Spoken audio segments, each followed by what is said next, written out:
My name's Ian, I'm 42, and for most of my life, I've been the guy who shows up. The uncle who remembers every birthday. The one who wires the emergency money, answers the 2 a.m. calls, and mails surprise care packages just because. I never thought much of it. I've done pretty well for myself, and helping family felt like the right thing to do. Or at least it used to. These days, I look back and wonder when the line between support and being used got so thoroughly erased. I don't have kids of my own, which in this family makes me the available one. The bachelor uncle with no obligations, no excuses, and, as my sister once put it, no real priorities. Her words, not mine. Katie, my older sister by 2 years, has always been the center of our family's orbit. The loudest laugh at the table, the first to start a group chat, the unofficial planner of every holiday dinner. She also married Craig, who has had more jobs in the past decade than I can remember. Not because he's ambitious, but because he never holds on to one for long.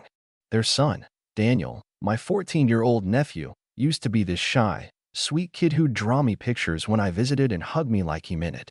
Somewhere between 12 and 14, though, that shifted. The warmth cooled. The hug stopped. Now it's all sarcastic comments, eye rolls, and a casual cruelty that makes me wonder what exactly is being said about me when I'm not around. I hadn't planned on attending this year's family dinner. I was tired, burnt out. Work had been a mess, and to be honest, I was starting to feel like I was the only one trying to hold anything together. But Katie insisted. "Daniel really misses you," she said over the phone. "He's been asking about you nonstop." That tugged at something. Maybe I was imagining the distance, or maybe I'd just been too caught up in my own head. So I packed up, bought Daniel the gaming laptop he'd been hinting at for months, and drove the 4 hours to their place. The dinner was set up like something out of a catalog. Katie had gone all out.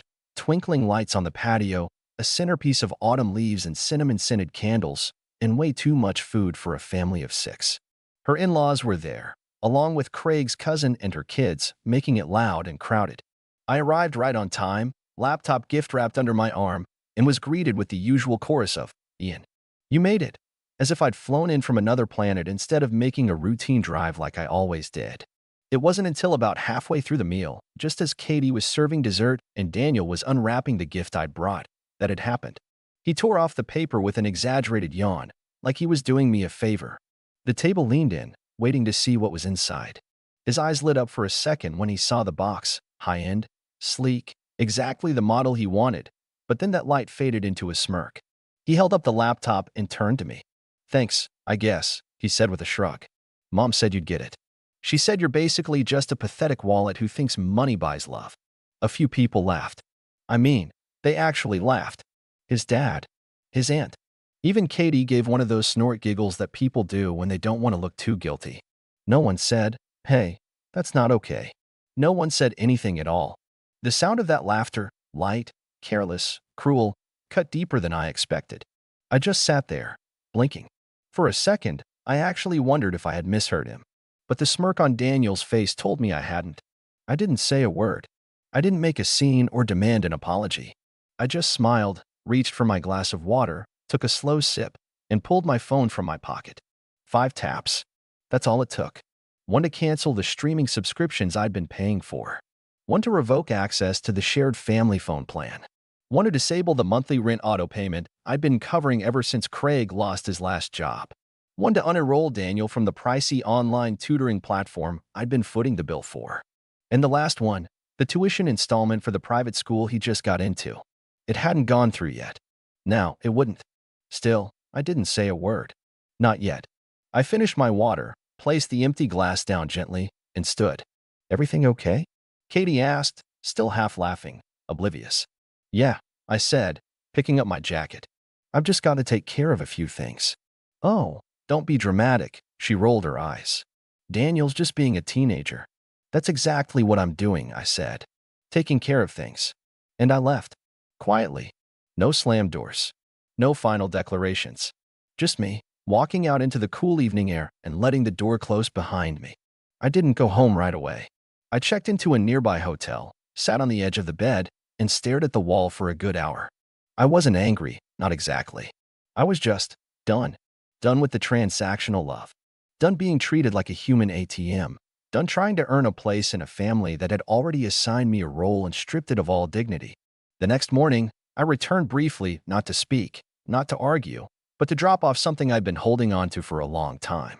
A small wooden box. Nothing fancy, just something I'd carved years ago during a brief stint in woodworking. Inside, there was a folded letter, a few snapshots, and one very specific thing they weren't expecting. I left it on the kitchen counter while the house was still quiet. No one saw me come in, and no one saw me go. They found it later that afternoon.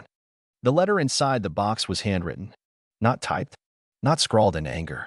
Just clean, steady penmanship on thick cream-colored paper, the kind I used to use when I wrote holiday cards before they all started tossing them unopened into a pile for later. It began with a single sentence, inked in a darker tone than the rest, underlined once. "This is everything you never bothered to ask." From there, the letter unfolded like a quiet avalanche. I started with Daniel. I reminded him of the time I spent 3 hours on a freezing December evening, waiting outside his school concert because no one else had time to show up, and how he cried when he saw me in the front row. I reminded him of the robot building kit he once begged for on his 10th birthday, and how I skipped out on a company bonus trip to afford it. I told him how proud I'd been when he used it to win his middle school science fair. I reminded him of the hours we spent together, side by side on the floor, building Lego cities while he told me his dreams of becoming an engineer. Then I shifted to Katie. I laid it all out, quietly and factually, like a ledger. Every rent payment since Craig's third job loss, 78 total. The car insurance for both their vehicles. The $3,200 loan when they were short on the down payment for their current house. The emergency dental procedure when Craig cracked his molar but refused to get insurance. The groceries during COVID. The birthday parties. The field trips. The school applications. The clothes. The emergencies that never stopped being emergencies. But most importantly, I pointed out the things that couldn't be itemized. The phone calls I answered when no one else picked up. The nights I stayed on the line with her while she cried in the garage, saying she felt trapped. The time I drove 3 hours in a thunderstorm just because she didn't want to be alone when Craig stormed out. The times I kept secrets. Took the blame. Bit my tongue.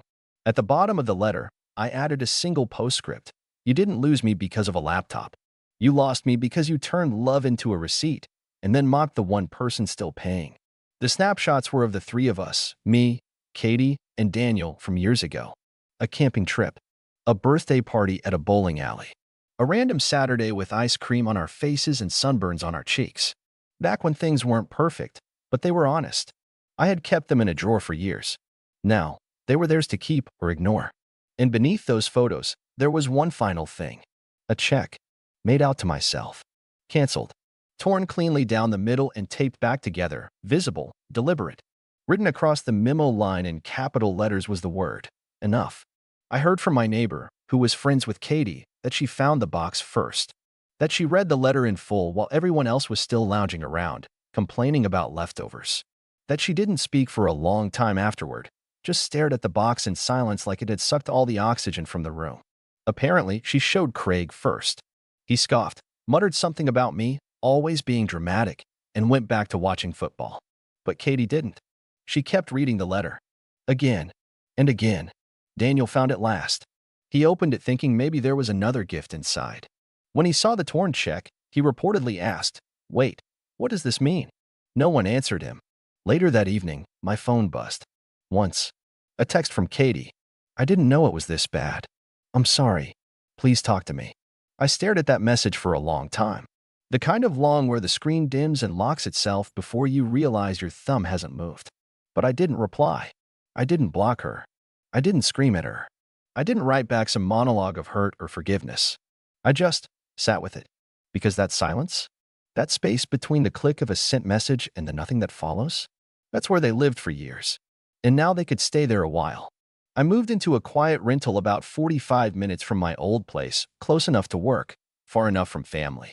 I didn't tell anyone the address. Changed my number. Got a new email. Started small. Got back into woodworking. Met a few neighbors. Started sleeping through the night without keeping my phone at arm's reach, just in case. Then came the next message. "Please. Daniel's been asking where you are. He's not okay." I didn't answer her second message either. For a week, nothing followed. Then the third one came. Longer, more frantic. I told him what I said. I told him what I let him say. I was wrong. I don't know how to undo it. He hasn't touched the laptop. He hasn't come out of his room. Please, Ian. He doesn't hate you. It cut off there. I let that one sit too. See, I wasn't trying to punish a kid. I know Daniel's still young, still under the influence of the people around him. But that night, when he said those words, not just said them, but smirked and delivered them like a punchline at my expense, I saw the future. I saw the next 15 years. A grown man who never respected the hands that fed him because he was raised to believe those hands owed him everything. I wasn't going to help raise that man. That's when I started writing my second letter. Not to Katie this time. To Daniel. It took days. I'd write a few lines, walk away, come back and scratch half of them out. I didn't want to sound bitter. I didn't want to lash out. I wanted him to understand. Not just what he said, but what it meant. What it cost. When I finally sent it, through regular mail, no signature required. It was 8 pages long. Handwritten again. I had attached a small photo at the end, one I hadn't given them before. It was from the day I surprised him with tickets to that robotics convention 3 years ago. The one he told everyone was the best weekend of his life. He was holding the prototype he'd built, beaming, arms raised like he'd just won gold. And next to him, I was smiling, not for the camera, but for him. In the letter, I told him the story of how I had to sell an old collector's watch to afford that trip. It wasn't meant to guilt him. I didn't even think he remembered the watch. But I wanted him to know that love, real love, often hides in the details we never mention. The canceled trips, the skipped upgrades, the silent sacrifices made not for praise, but because someone wants you to shine, even if they have to stand in your shadow while you do. I ended it with a sentence I'd read once in a book and never forgot. When you mock the hand that feeds you, don't be surprised when it closes. That letter arrived on a Tuesday. I know because Wednesday morning, my new phone, which only a handful of people had the number to, lit up with a call from a strange area code. I almost didn't answer. It was Katie. Her voice cracked before she even said hello. I didn't give him your number. I swear, she said, rushing. He found the return address from the envelope. He asked me to call. Said he didn't want to text. He wants to talk. I didn't say anything. He said he's sorry, she whispered. I was still silent. Not out of anger. I was just waiting. Feeling. Katie continued. He's not asking for anything. He said to tell you he never realized how much you were doing. That we never made space for you. Only what you could give. There was a pause. Then her voice dropped. I was wrong, Ian. I really thought we were a family. But we weren't. We were just taking. And for the first time in months, I let myself breathe deep. I didn't rush to forgive. I didn't offer to come over. I didn't unlock any accounts or restart payments. But I did say one thing. Tell him I'll call him Sunday. That night, I went out to my small backyard, just a patch of grass and a cracked wooden chair I'd sanded down last week, and watched the sun fall behind the trees. It was quiet. No buzz of texts. No unread emails from family threads. Just me, the hum of crickets, and a strange feeling I hadn't known I was missing. Peace. But that peace didn't last long. Because 2 days later, a letter showed up at my door. No return address. No name. Inside, a note. You've made your point. Now undo the damage. Before we do. And that changed everything. I stared at that note for a long time. The handwriting was clipped, rushed, but familiar. No name, no threat spelled out. But the tone? The tone was venom with a velvet glove. There was only one person I knew who could write like that, Craig. I held the paper between my fingers, half expecting it to combust from the heat rolling off my skin. So that's how it was going to be. No apology. No accountability. Just a mask slipping for one brief second, and beneath it, the man who'd been quietly pulling strings in the background for years, getting what he wanted while smiling for the camera. I didn't call Daniel that Sunday. Instead, I called my lawyer Monday morning. I'll be honest. For a few days, I second-guessed everything. Was I overreacting? Was I really going to go this far over a few cruel words and years of neglect? But that letter, no, that warning was a pivot. A declaration that said, we've taken from you for this long, and we'll keep taking until you're dry. And if you try to stop us, we'll play victim. So I got methodical. First, I contacted every single subscription, account, or joint service I had ever signed up for in their names. Some of them dated back nearly a decade. Old streaming platforms. A second car lease I'd foolishly co-signed. Even the emergency-only credit card Craig had begged me to open, just in case the kids ever need anything. I called the bank next. Flagged everything. Froze the secondary card. Closed the linked accounts. Not a trace of my name remained in their financial ecosystem. Then I reached out to Daniel's school. I informed them that I would no longer be responsible for tuition and that all future invoices should go directly to the primary guardians. The woman on the phone paused, then said softly, "We've actually been meaning to contact you. There's an outstanding balance." Of course there was. Apparently, Craig had ignored multiple payment reminders. He'd been assuming correctly up until now that I'd cover the gap last minute, like always. I didn't. Next, I went through my files. There was an old document I'd kept years ago when Katie and I had a fleeting discussion about me becoming Daniel's legal guardian if anything ever happened to her and Craig. It was never finalized, just drafted, but I still had it. I scanned it, scribbled across the top in red ink, rescinded. Indefinitely. I attached a fresh letter to go with it, explaining that my financial, legal, and emotional ties to that household were dissolved, effective immediately. No room for misinterpretation. I sent a final package to their address. Not to start a fight, just to end one. Inside was a typed letter, impersonal and cold by design, detailing every canceled account, every deactivated card, every legal step taken. I included receipts, termination confirmations, and a notarized statement that I would not be responsible for any debts moving forward. At the bottom, one final note, handwritten, "You raised a boy who laughed at love and married a man who used it. Neither of you will use mine again." I sealed it. No return address this time. I didn't hear from them for nearly a week. Then the phone calls began. First it was Katie, crying, then begging, then angry. "You've made your point, Ian. This is cruel. You're punishing a child." I let her rant. I didn't say a word. She left voicemails. Long, winding, guilt-drenched monologues laced with phrases like "family doesn't keep score" and "you know Daniel looked up to you." I didn't respond. Every time I listened to one, I thought of her laughing around that table, watching her son reduce me to a bank account with legs and doing nothing. Then Craig tried. One message. Short and smug. "Nice move. But don't forget, you were the one who insisted on being part of our lives. You don't just get to ghost your responsibilities now. If we go down, you go with us." And that's when I decided I was done being silent. I sent Craig a reply. Just once. "You're right. I did insist on being part of your lives. And now I'm insisting on being out of it. Completely. If you contact me again, directly or through anyone else, I'll have legal grounds for harassment. Don't test me." He didn't reply. 2 weeks later, I got a letter in the mail. This time from Daniel. His handwriting was messier than before, like he'd rewritten it several times. It was the kind of letter that read like a kid trying to sound older than he is. Formal words. Forced sincerity. But between the lines, there was something real. He admitted he didn't fully understand what he was saying at dinner, that he'd been parroting things he heard, that when he unwrapped the laptop and said what he said, he expected laughs, not damage, not silence. He didn't ask for money. He didn't beg for forgiveness. He just wrote this. "I don't know if you'll ever talk to me again, but I wanted you to know that I get it now. You weren't trying to buy love. You were giving it in the only way you knew how. And I didn't deserve it." I read that letter 5 times. And on the 6th, I cried. Not because it changed anything. Not because it made it okay.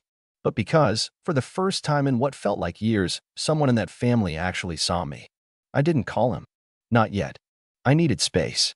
But I did send back one thing, a photo of that same robotics convention with a sticky note on the back. "Love is more than gifts. But I gave them because I believed in you. If you ever want to earn that back, not the gifts, but the belief, I'll be here." One day. I left it at that. A year passed. Katie and I didn't speak. Craig, to my knowledge, finally got a job and promptly lost it again. They moved to a smaller apartment. Daniel transferred schools. I stayed quiet. Rebuilt my world. Filled it with people who didn't see me as a wallet, but as a whole person. I got back into volunteering. Started mentoring a few teens in the local community center, kids who reminded me of Daniel before the bitterness crept in. And one afternoon, a familiar face showed up. Daniel. A little taller. Hair longer. No laptop in sight. Just him, nervously walking into the center with a robotics kit tucked under his arm. "I'm not here to ask for anything," he said. I want to build again."